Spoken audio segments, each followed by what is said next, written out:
Espinazo Productions presenta Historia de la música sin música. ¡Salud de fondo! Hoy, los inicios de la polifonía en la Edad Media. Vamos a empezar aclarando conceptos. Entendemos como polifonía, poli igual a varios y fonos igual a sonido, a la simultaneidad de sonidos frente a la monodia, el canto a una sola voz. La polifonía no fue un hecho fortuito o aislado en la música. Distintas culturas y civilizaciones la han conocido. También los griegos y los romanos consideraron sus posibilidades. Sin embargo, como la música era vista entonces como una prolongación de la poesía, posiblemente pensasen que crear polifonía supusiese arriesgarse a que las palabras no se entendieran, o quizás por alguna otra cuestión. Llegados los siglos destructivos en la Europa occidental, la Iglesia, que se había erigido como autoridad investida por la desaparecida Roma, escogió para sus liturgias cantos monódicos. Centrémonos ahora en los siglos que conciernen al Imperio Carolingio y a la aparición del Sacro Imperio Romano Germánico. La influencia ejercida desde Roma en connivencia con los poderes establecidos, mirad el vídeo que lleva por título Origen del canto gregoriano, implicó una imposición de dicha liturgia. Esta práctica no supuso una fijación de fórmulas inmutables. Los monjes empezaron a añadir texto y música al material existente, en definitiva, lo que se conoce como interpolaciones. También se agregaron las primeras improvisaciones a la voz que contenía la melodía gregoriana.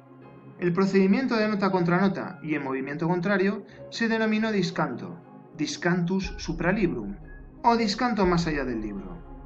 El discanto acabó anotándose para que no se olvidara, convirtiéndose a partir del siglo XI en la técnica más empleada en la polifonía y constituyendo el origen del contrapunto. Por otra parte, los conocimientos sobre el uso de la polifonía en la Edad Media se remontan al concepto de consonancia armónica, del cual tenían constancia Agustín de Hipona y Boecio.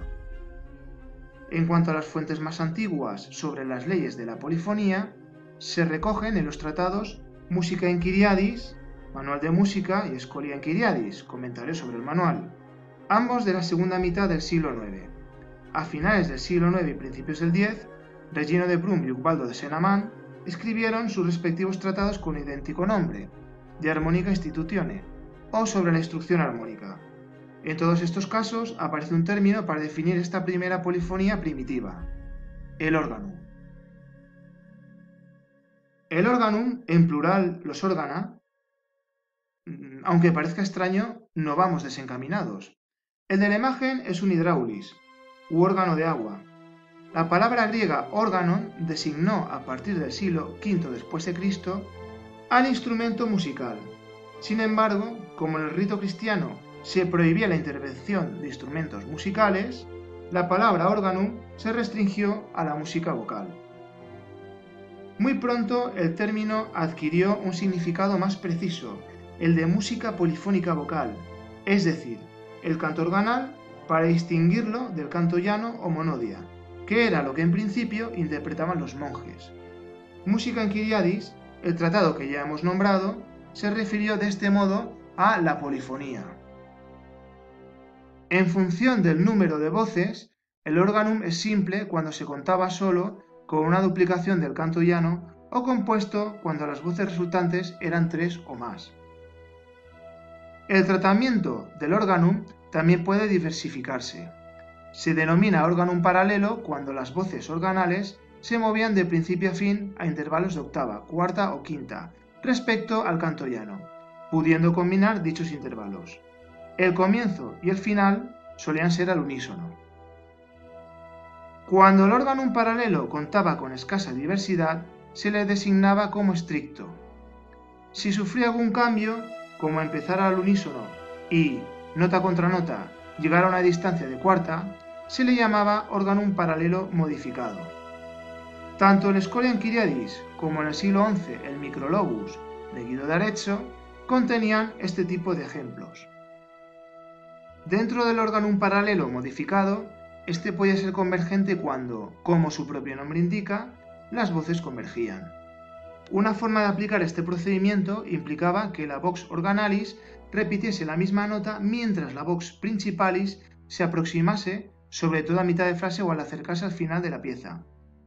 Igualmente, el organum participaba del movimiento oblicuo cuando, partiendo del unísono, llegaba una cuarta por movimiento oblicuo para desde allí proceder por movimiento paralelo hasta el momento en que regresaba al unísono. La aparición del organum libre se produjo cuando, a finales del siglo XI, comenzaron a combinarse líneas melódicamente independientes, mediante el uso de los movimientos oblicuo y contrario, apartándose del organum paralelo.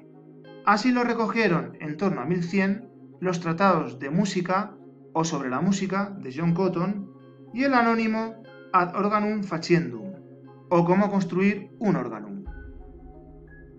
A principios del siglo XII surgió el organum melismático o florido, donde a cada nota del canto llano corresponden varias en la vox organalis.